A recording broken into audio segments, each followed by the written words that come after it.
Hi guys, Scott Woodward with you to talk about the two NRL games tonight. And we kick off with an absolute blockbuster, two of the teams that I think will be playing Final Four football this season, the Brisbane Broncos and the Manly Sea Eagles. This game is played at the Broncos' home ground up at Suncorp. Just having a quick look at the records of the two teams at Suncorp, they've played 14 times there. Brisbane have won 8, Manly 6.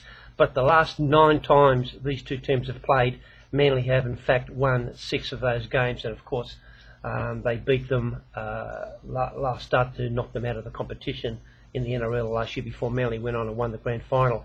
Look, the big news in this game is the fact that the Broncos have actually firmed in with the bookies to 205 now, and the Seagulls have got out to 183. Betfair 204, Seagulls have got out to 194 on Betfair. Now, that may change depending on what happens to the champion Broncos centre, Justin Hodges. Justin Hodges hurt his ankle at training, and he's dead set a 50-50 chance. If he plays, it'll be needled. It's not a good situation for the Broncos. He's such a valuable player, and he has State of Origin coming up, and they may not want to risk him. He is a massive out, and he's one of the big factors for Brisbane in this game. So those prices may change, and we're not going to know till very late, probably an hour before the game, if Justin Hodges will play. So don't take too much notice of those prices just yet. And don't think that they'll patch him up and he'll play. It is a serious ankle, and if ever you've done an ankle, they're not easy things to fix up. It's not like a bruised muscle or something like that. So yeah, look, he's hobbling around at the moment, Justin Hodges, and it's the real interest in this game from a betting point of view. The other concerns for the Broncos, they had a bruising game last weekend against the Warriors, as all teams do when they play the Warriors, such a big forward pack. And some of the Broncos players didn't come off very well after that game. Andrew McCulloch also hurt his ankle, but evidently he's trained okay and he will be okay to play. Ben Teo went down injured, and so did Sam Thaiday. Both those two guys have been past fit to play in this game, but they certainly are not 100%. So there's a chance that the Broncos could be taking 4 injured guys into this game. And of course, they are missing their halfback, Peter Wallace, who is their tactical kicker and their on-field general.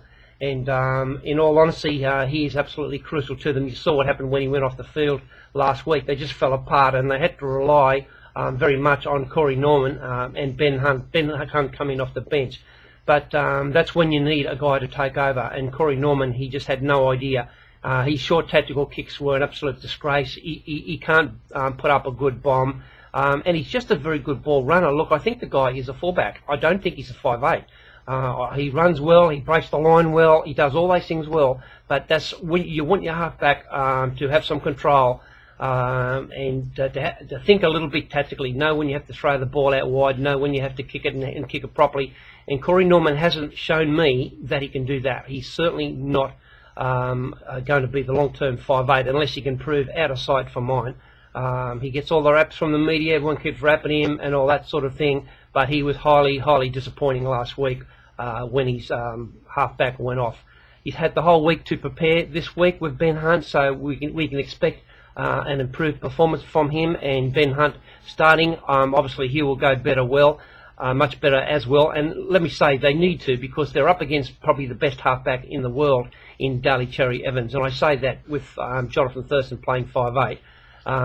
So with Daly Cherry Evans, I rate him as a better halfback than Cooper Cronk, and he won't be playing State of Origin simply because Cooper Cronk has the combination with his Melbourne Storm counterparts. But Daly Cherry Evans has a lot more skill and breaks the line much more than what Cooper Cronk does. He's an outstanding halfback, and that is the real distinction in this game. The Seagulls have got a genuine organising halfback and a tactical kicker.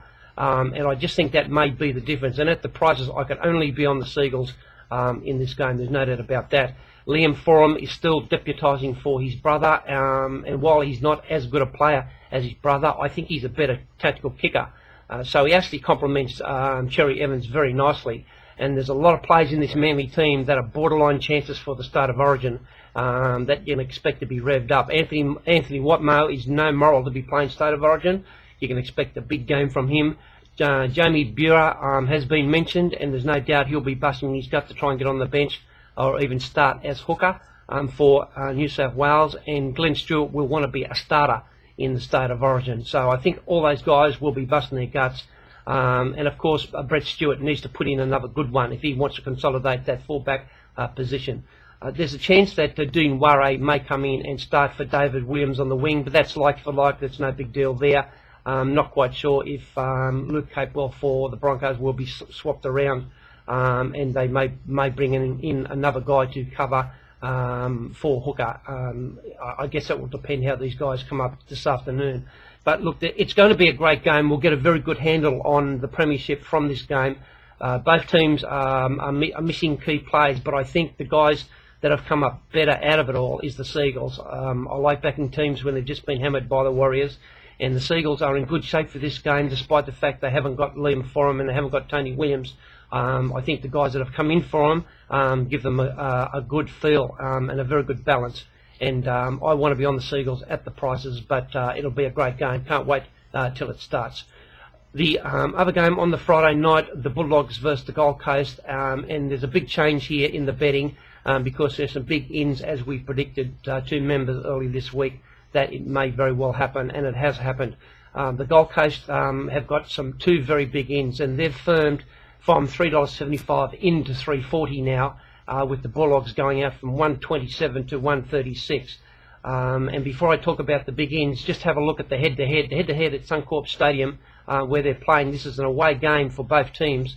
Canterbury Bankstown have won 2. The Gold Coast have won 1 from the 3 times these two teams have played up at the Gold Coast.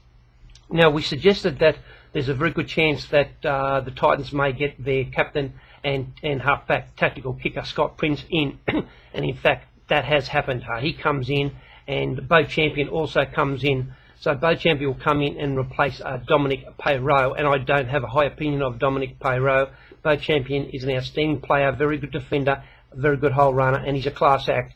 And he will definitely strengthen the backs there on the right side in the centres. That's a big in for the Titans, and to have Scott Prince there to give them good direction, that's also a very big in. And I'm looking forward to seeing him play with a very promising Aidan Caesar.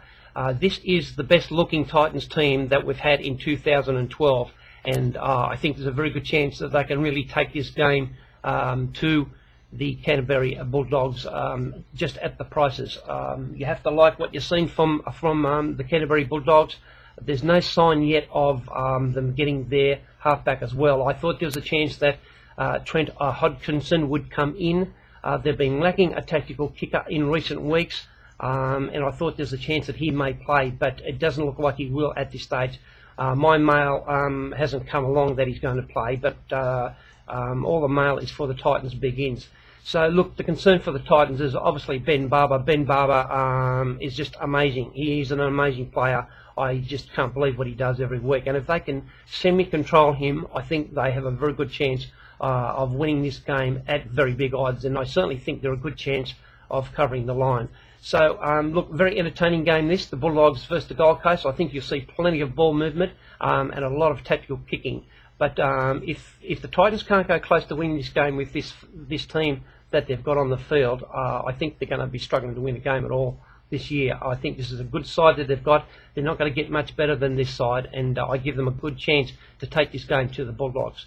So there it is for me. That's Friday Night Footy. We'll have some other previews for you over the weekend, and of course members will receive their daily emails. We're in great form with all of our tips, particularly our EPL, our AFL and our NRL tips are absolutely on fire and have been for the last couple of months. And hope we can continue on that trend this weekend. Have a good weekend, everyone. I hope your team wins.